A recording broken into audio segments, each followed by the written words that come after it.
Viral দই ফুচকা যেটা খাওয়ার জন্য লাইন দিয়ে দাঁড়িয়ে থাকতে হয়। যারা এখনো ভাইরাল দই ফুচকা ট্রাই করেননি বা সময়ের জন্য খেতে যেতে পারেন না, তাদের জন্য আজকের রেসিপি আশা করছি আপনাদের কাছে ভালো লাগবে। এই রেসিপিতে একবার দই ফুচকা ট্রাই করলে রেস্টুরেন্টের স্বাদকে হার মানাবে। দই ফুচকাটা তৈরি করার জন্য ফার্স্টে নিয়েছি 1 কাপ পরিমাণ সাদা বুটের ছোলা। আর এই ছোলাটা কিন্তু আমি 4 থেকে 5 ঘন্টা ভিজিয়ে রাখছিলাম। সঙ্গে 2টি আলু বড় সাইজের, 1 টেবিল চামচ লবণ আর 1 কাপ পরিমাণ পানি দিয়ে প্রেসার কুকারে সিদ্ধ করতে দিয়ে দিব।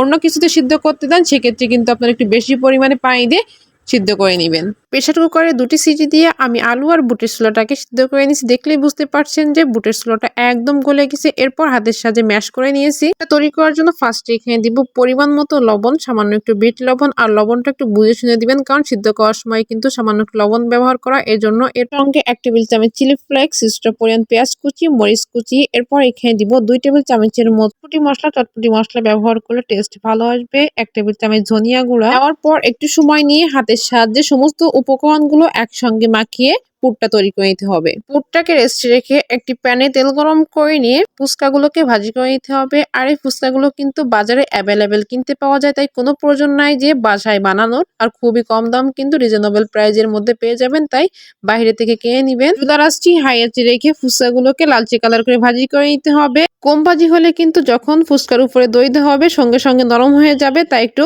বেশি সময় নিয়ে ফুচকাগুলোকে লালচে কালার করে ভাজি করে নিতে হবে। সেম প্রসেসে আমি সব ফুচকাগুলো ভাজি করে নিয়েছি। একটা বক্সে ফুচকাগুলো রেখে দইটা ফেটিয়ে নিব। এর জন্য একটি পাত্রে নিয়েছি 1 কাপ পরিমাণ টক দই, সঙ্গে 1 টেবিল চামচ চিনি দিব, এতে করে দইটা টক মিষ্টি লাগবে। সামান্য একটু পানি দিয়ে দইটাকে একটু বেশি সময় নিয়ে ফেটিয়ে নিতে হবে। দইটা ফেটিয়ে নেওয়ার পর এক সাইডে রেখে ফুচকাগুলো এক এক করে ভেঙে যে পুরটা রেডি করে রাখছিলাম এই পুরটা এখানে দিয়ে দিব। পুর দিব না, জাস্ট 1 চামচ করে দিব, কারণ বেশি পুর দিলে কিন্তু যখন দইটা উপর থেকে দিব তখন ফুচকার ভিতরে দইটা চাইবে না। সেম প্রসেসে প্রত্যেকটা ফুচকা আমি তৈরি করে নিয়েছি। ফুচকাগুলোর উপরে কিছুটা পরিমাণ পেঁয়াজ কুচি, মরিচ কুচি উপর থেকে ছড়িয়ে দিব। এরপর বেশি পরিমাণে দই দিয়ে পুরো ফুচকাগুলো ঢেকে দিব। একটি বেশি পরিমাণে দই দিলে কিন্তু ফুচকাগুলো খেতে ভীষণ মজার হয়, তাই একটু বেশি পরিমাণে দই দেওয়ার চেষ্টা করবেন। এরপর উপর থেকে বেশ কিছু পরিমাণে চানাচুর দিয়ে দিব। আর এখানে যে চানাচুরটা ব্যবহার করছি এটা হচ্ছে রুচি চানাচুর, সঙ্গে সামান্য একটু তেঁতুলের টক দিব, এতে করে দই ফুচকার টেস্ট ভালো আসবে। তৈরি হয়ে গেল অসম্ভব মজা দই ফুচকার রেসিপি, মুখে দিতে মিলিয়ে যাবে, এতটাই মজা হয়, তাই আপনি বাসায় একবার হলেও ট্রাই করতে পারেন।